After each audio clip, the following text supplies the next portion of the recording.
श्री स्वामी समर्थ. स्वागत आहे तुमचं माझ्या युट्यूब चॅनलमध्ये. आजचा दिवस तुम्हाला खूप छान सुख समाधानाचा आणि आनंदाचा जाऊ देत ही स्वामींच्या चरणी प्रार्थना करते आणि आज या नवीन व्हिडिओला सुरुवात करते. तर बघा मित्रमैत्रिणींनो, 29 जानेवारी वार गुरुवार या दिवशी आलेली आहे जया एकादशी. बघा, एकादशी माघ महिन्यात येत असल्यामुळे या एकादशीला खूप खास विशेष अनन्यसाधारण असं महत्व दिलं जातं आणि या एकादशीच्या दिवशी बघा योगायोगाने गुरुवार देखील आलेला आहे.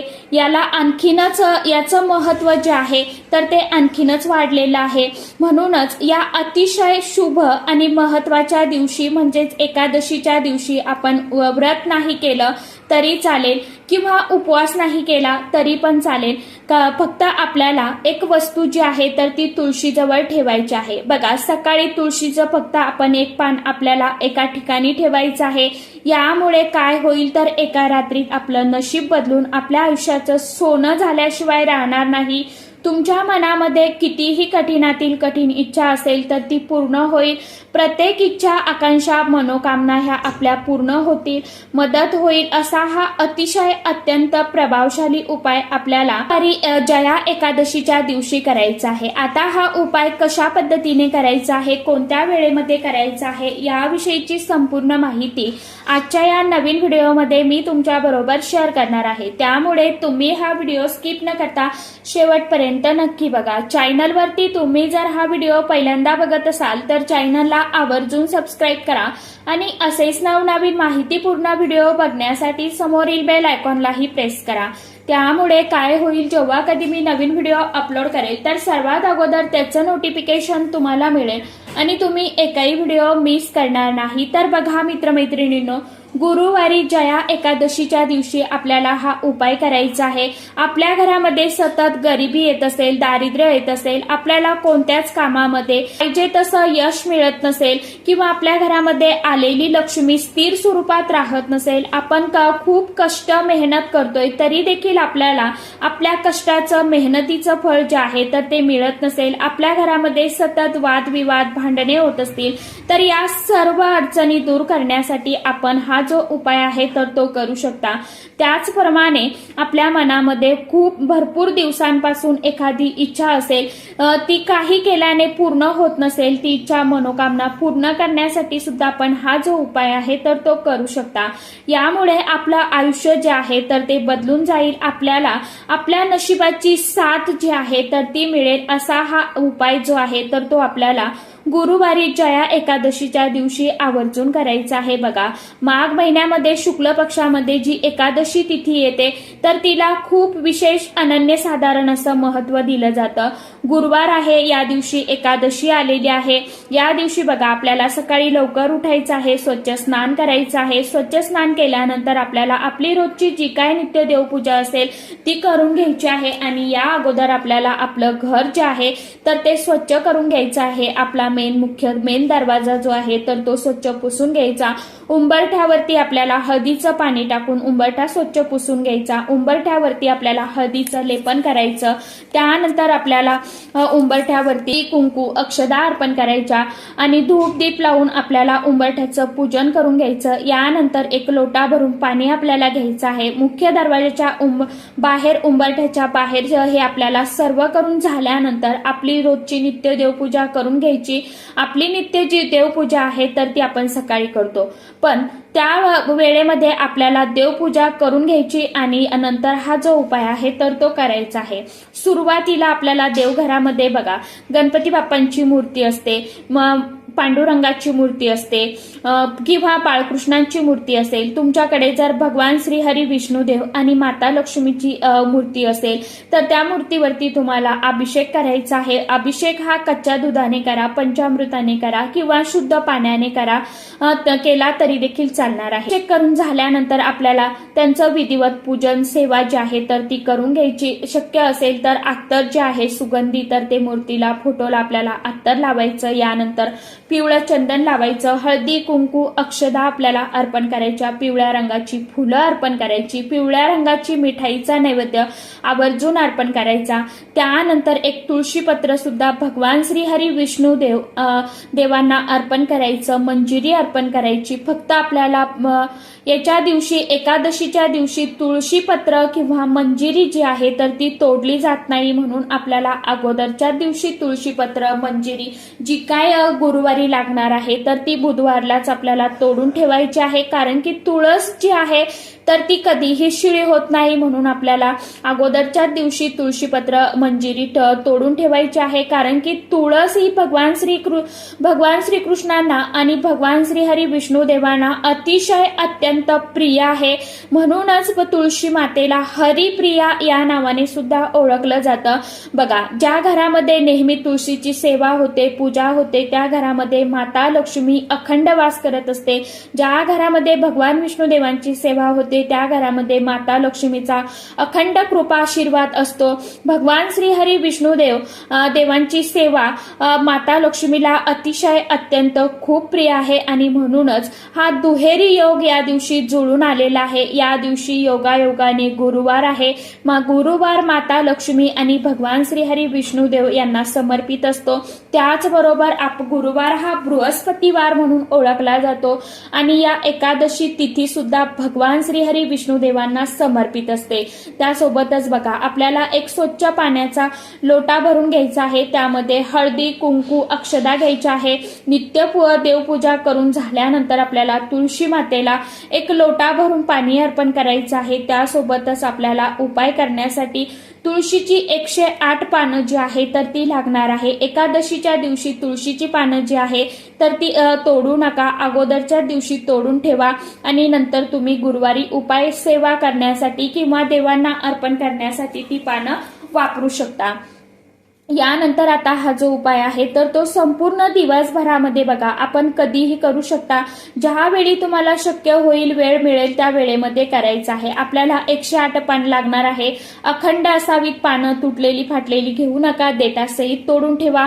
ही पानं स्वच्छ धुवून पुसून काढायची आहे। यानंतर आपल्याला कोरडी करून घ्यायची आणि देवघरासमोर तुम्हाला आसनावरती बसायचं आहे। देवघरामध्ये दिवा धूप लावून घ्यायचा आहे आणि स्वतःला बसण्यासाठी आसन घ्यायचं। नंतर हा जो उपाय आहे तर तो करायचा आहे।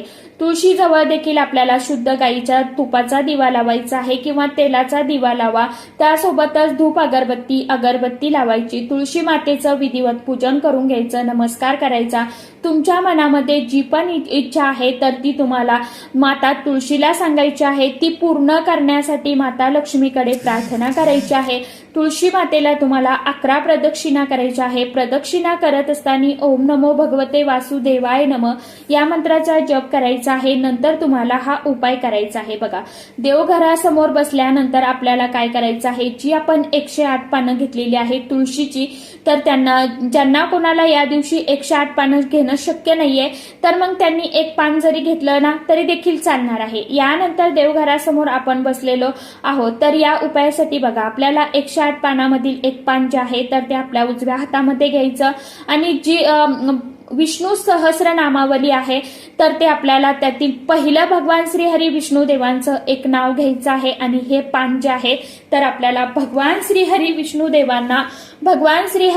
देवांना अर्पण करायचं आहे। अशा पद्धतीने आपल्याला 108 नावं जी आहे भगवान श्री हरी विष्णू देवांची तर ती नावं घ्यायची आणि 108 पानं जी आहेत तर ती आपल्या उजव्या हाताने भगवान श्री हरी विष्णू देवांना अर्पण करायचं आहे।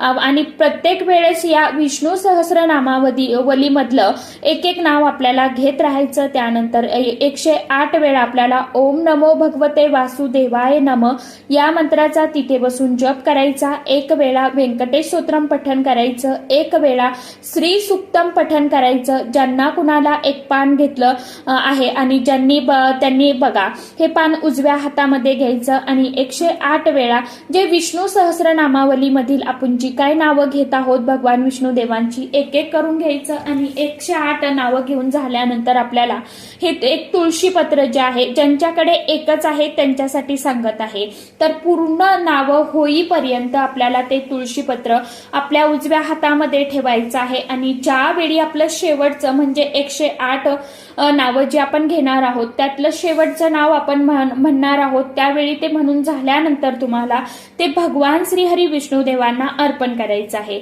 या दिवशी बघा, आपण जो पण नैवेद्य भगवान श्रीहरी विष्णुदेवांना अर्पण करणार आहोत त्यावरती देखील आपल्याला तुळशीपत्र एक आवर्जून ठेवायचं आहे। यामुळे हा जो नैवेद्य आहे तर तो भगवान श्रीहरी विष्णुदेव आणि भगवान बाळकृष्ण जे आहेत तर ते ग्रहण करत असतात असं देखील म्हटलं जातं। म्हणून आवर्जून आपल्याला एक तुळशीपत्र नैवेद्यावरती ठेवायचं आहे। आपण जे देवांना पाणी जे आहे तर ते पिण्यासाठी ठेवतो त्यामध्ये आपल्याला एक तुळशीपत्र घालून ठेवायचं आहे आणि आपल्याला अशा पद्धतीने ही सेवा करायची आहे। यानंतर दोन्ही हात जोडून तुम्हाला तुमच्या मनामध्ये जी कुठली कठीणातील कठीण इच्छा असेल तर ती व्यक्त करायची आहे। तुमच्या आयुष्यामध्ये येणाऱ्या अडचणी, समस्या, अडथळे जे आहेत तर ते दूर व्हावे, तुमच्या घरामध्ये असणारी गरिबी, दारिद्र्य दूर व्हावं, तुमच्या घरामध्ये सुख, समृद्धी, आनंद, वैभव यावा, घरामध्ये अखंड माता लक्ष्मीची कृपा राहावी अशी आपल्याला माता लक्ष्मीकडे आणि भगवान श्रीहरी विष्णुदेवांकडे प्रार्थना करायची आहे। आपली इच्छा व्यक्त करून दोन्ही हात जोडून मनोमन नमस्कार करायचा आहे आणि ती पूर्ण करण्यासाठी आपल्याला प्रार्थना करायची आहे। अशा पद्धतीने आपल्याला या तुळशीपत्राचा जो उपाय आहे तर तो या जया एकादशीच्या दिवशी आपल्याला घरीच आपल्या देवघरामध्ये करायचा आहे। हा उपाय सकाळपासून ते संध्याकाळपर्यंत तुम्ही केव्हाही करू शकता। यानंतर आपली पूर्ण सेवा पूजा झाल्यानंतर ही जी पानं आपण अर्पण केलेली आहे तर ती दुसऱ्या दिवशी ही पानं जी आहेत तर ती आपण एखाद्या लाल रंगाच्या कोऱ्या कपड्यामध्ये बांधून ही सर्व पानं अभिमंत्रित झालेली असल्यामुळे ही पानं आपण एका लाल कपड्यामध्ये बांधून आपल्या पैशाच्या ठिकाणी तिजोरीमध्ये किंवा छोटा मोठा एखादा व्यवसाय असेल तर गल्ल्यामध्ये सुद्धा तुम्ही ठेवू शकता। यामुळे काय होतं तर आपला व्यवसाय, उद्योगधंदा जो आहे तर तो व्यवस्थित चालत नसेल तर हळूहळू आपला व्यवसाय चालायला सुरुवात होईल। माता लक्ष्मी आपल्या घराकडे, आपल्या दुकानाकडे प्रसन्न होईल आणि आपल्या आयुष्यामध्ये जी काय आपली रखडलेली कामं आहेत तर ती सुद्धा व्यवस्थित मार्गी लागायला मदत होईल। अशा वेळी तुम्ही ही पोटली जी आहे तर ती तुमच्या व्यवसायाच्या ठिकाणी सुद्धा ठेवली तरी देखील चालणार आहे। अशा पद्धतीने आपल्याला तुळशीपत्राचा 108 तुळशीच्या पानांचा हा उपाय जो आहे तर तो करायचा आहे। उपाय अतिशय प्रभावशाली उपाय आहे। जया एकादशीच्या दिवशी हा उपाय करण्याला अतिशय अत्यंत महत्त्व दिलं जातं आणि या दिवशी योगायोगाने गुरुवार देखील आलेला आहे। गुरुवार हा बृहस्पतिवार म्हणून ओळखला जातो, त्याचप्रमाणे गुरुवार हा गुरूंचा वार मानला जातो। म्हणून आपल्याला होईल तेवढी जास्तीत जास्त भगवान श्रीहरी विष्णुदेवांची सेवा करायची आहे, पूजा करायची आहे, नामस्मरण करायचं आहे। ज्यांना आता देवघरा समोर बसून वाचन करणं, पठण करणं शक्य होत नाहीये त्यांनी मनामध्ये ओम नमो भगवते वासुदेवाय नमः या मंत्राचं पठण करायचं आहे, नामस्मरण करायचं आहे। किंवा ज्यांना वाचता लिहिता येत नाही त्यांना मोबाईलवरती युट्यूबला लावून दिलं आणि नुसतं श्रवण केलं तरी देखील चालणार आहे। तर सांगितल्याप्रमाणे तुम्हाला 108 पानांचा उपाय जो आहे तर तो गुरुवारी जया एकादशीच्या दिवशी करण्याचा प्रयत्न जास्तीत जास्त करायचा आहे। तर आशा करते व्हिडिओमध्ये सांगितलेली माहिती सर्वांना समजलीच असेल। ज्यांना काही अडचण असेल, समस्या असेल त्यांनी कमेंट बॉक्समध्ये विचारू शकता। तर चला, आजच्या व्हिडिओमध्ये इतकीच माहिती होती। कशी वाटली नक्की सांगा। व्हिडिओ आवडला तर चॅनलला आवर्जून लाईक, शेअर, सबस्क्राईब जरूर करा। परत भेटूया नवीन माहितीसोबत, नवीन व्हिडिओसोबत। तोपर्यंत सर्व माझ्या युट्यूब परिवाराला श्री स्वामी समर्थ।